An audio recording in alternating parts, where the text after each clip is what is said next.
Chapter 20. Cole's heart pounded.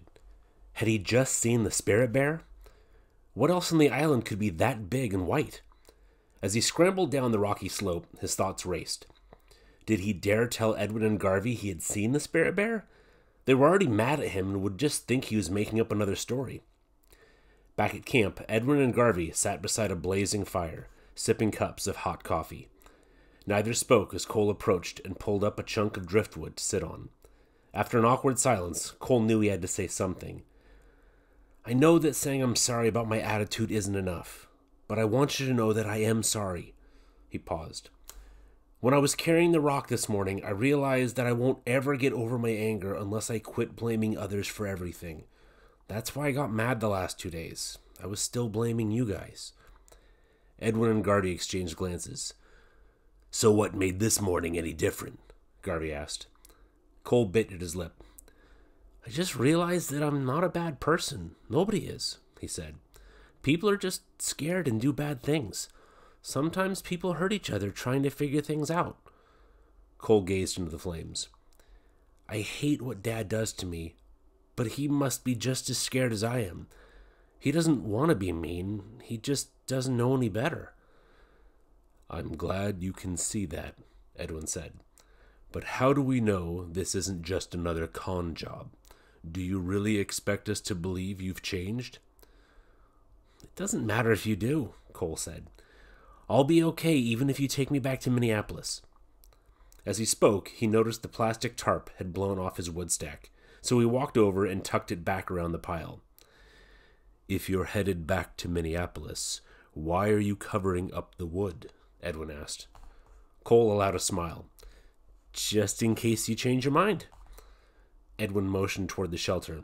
Well, just in case, you better finish the cabin. Cole wanted to tell them more about what he had learned that morning. Instead, he blurted, Thanks! Then rushed over to continue work on the shelter. Doesn't matter, my foot, muttered Edwin. Grinning, Cole pulled on his tennis shoes and gloves and picked up his hammer. He worked hard all day. By dusk, he had finished the roof and framed in the single window. He also made a heavy door and mounted it with metal strap hinges. For the door handle, he screwed on a deer antler he found near the stream. He cut a hole through the door so the deadbolt could be locked from both sides.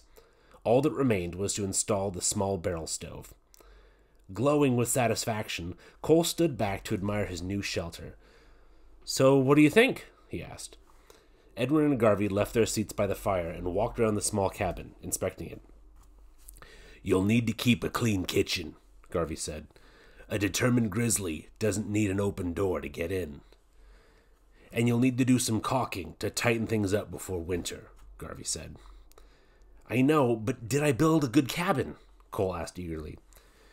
Edwin and Garvey both smiled. Not bad for someone who didn't care whether or not he stayed, Garvey winked. Shouldn't fall down, Edwin allowed. Tomorrow I'll show you how to run the stovepipe through the roof, and then we'll be leaving. You'll have the whole summer to build furniture. Cole's body ached with weariness, and he stifled yawns as he prepared supper. Since this was the last meal with Edwin and Garvey, he fixed an extra good one. He boiled spaghetti, then fried onions and peppers to add in. While the sauce was simmering, he mixed some biscuits. A scrap of roofing tin propped up near the fire acted as a stove and baked the biscuits with its hot reflection. Where did you learn that trick? Garvey asked. Cole shrugged. Just figured it might work. He brought over a leftover chunk of plywood and set it on the stumps to make a low table. Trying to think of what else he could do to make the meal special, Cole went to his duffel bag in the tent. He dug to the bottom and found the atao. He returned and spread the colorful blanket across the plywood like a tablecloth. Last, he rummaged through the supplies until he found a candle to place in the middle of the low table. Grub's up, he announced. We're having a feast. Throughout the meal, the cold breeze kept blowing the candle out. Finally, Cole went to the cabin and brought back the glass mantle from his lantern and placed it over the candle. This feast needs a candle, he announced. When they finished the spaghetti and biscuits, he handed out Snickers bars from the supply boxes. They aren't very fancy, he said, but they're my favorite kind. If you eat them slow and close your eyes, you can pretend it's dessert from some fancy restaurant. Nothing wrong with this meal, said Garvey. Edwin nodded. "It's good food. So, tell me, what dance should we dance tonight?" "How about the Spirit Bear dance?" Cole said.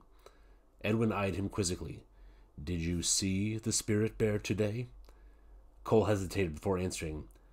"I saw something big and white disappear into the trees near the pond." "Was it the Spirit Bear?" Cole wanted so badly to tell the truth. He nodded. "Are you scared of being here alone with the bear after what happened?"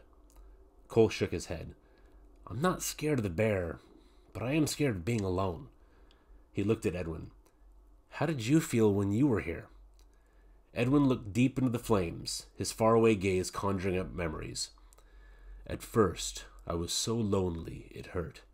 But with time, I felt peaceful inside."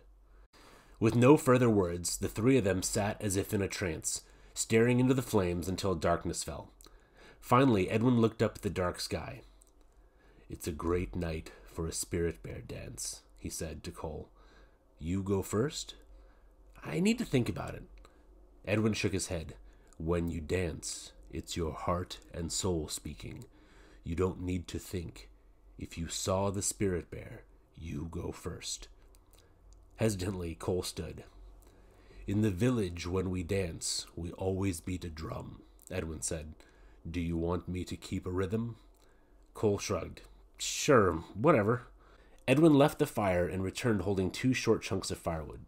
He sat down and began striking them together with a hollow knock. Again and again he hit the chunks of wood as if beating a drum.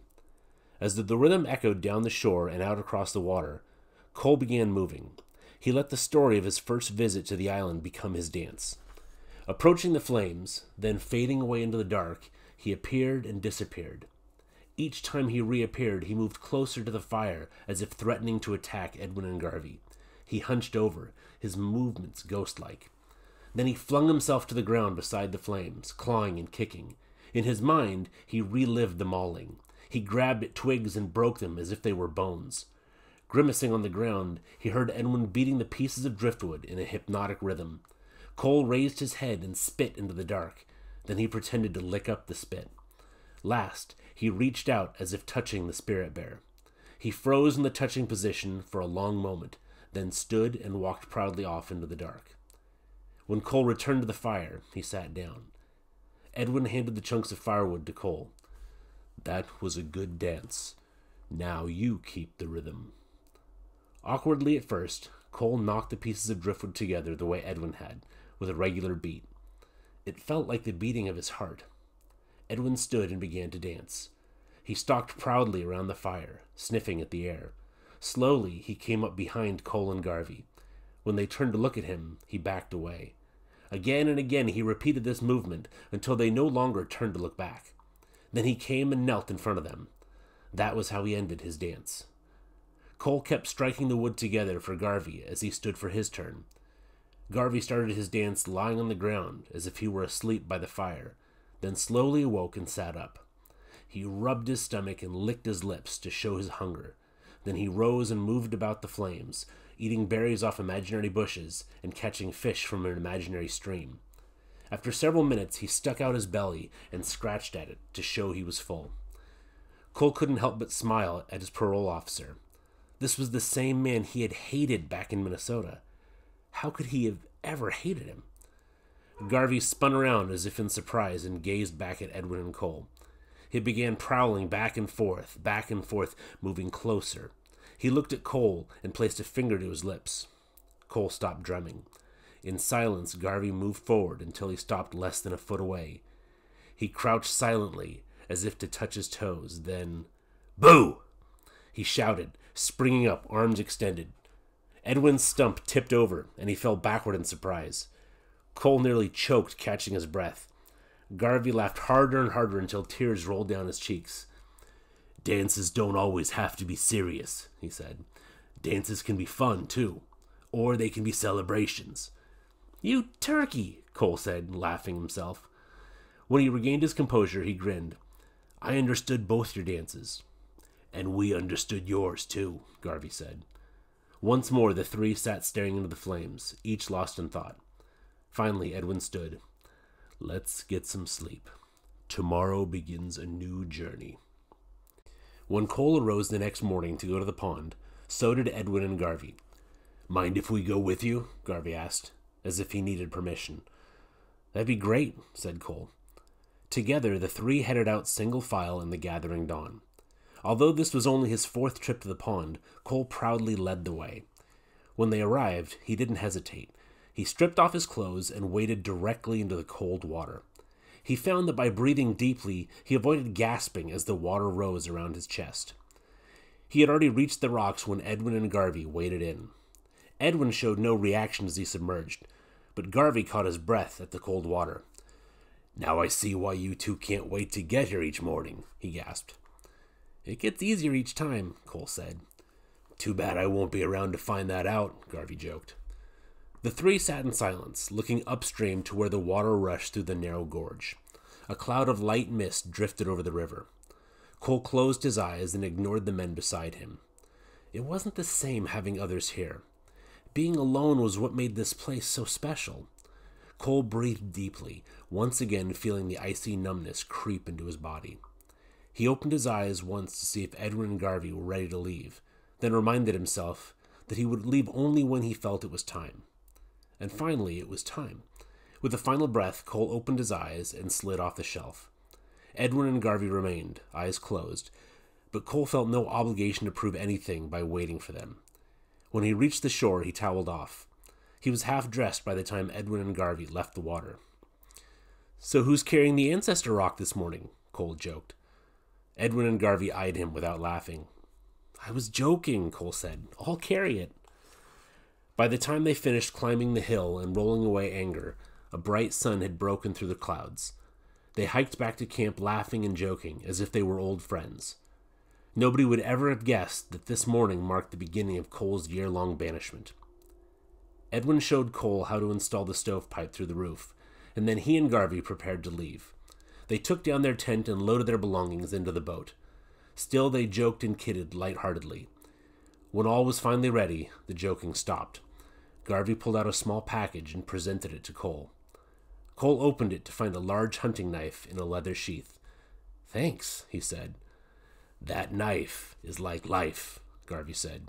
It can destroy you or help you heal. How can a knife help me heal? Cole asked. Use it to carve.